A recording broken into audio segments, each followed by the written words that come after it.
Hola, bona tarda. Mireu, us voldríem convidar a participar de les jornades programàtiques que l'Assemblea Ciutadana de Sentmenat farem aquest dissabte, dia 19, a les 10:30 a la sala Ecus.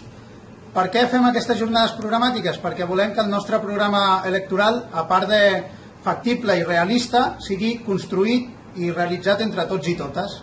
Per tant, cadascú de vosaltres pot venir a dir la seva, a proposar el que vulgui i a debatre tots junts i construir el nostre programa electoral, que serà, si tenim la possibilitat de guanyar les eleccions, el futur que tindrem per Sentmenat.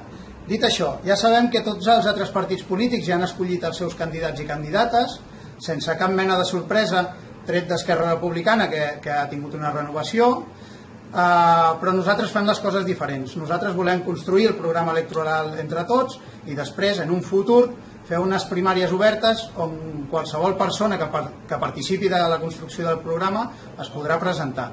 Les primàries seran obertes a tots els veïns i veïnes de Sentmenat i, per tant, tots i totes podreu venir a votar els candidats i candidates que més us agradin i que penseu que estan millor preparats. Per tant, seguim com ja va néixer l'Assemblea, fent les coses de manera assembleària i entre totes. El futur està a les teves mans i dels joves també. Sigues decisiu, vine i participa. Adeu!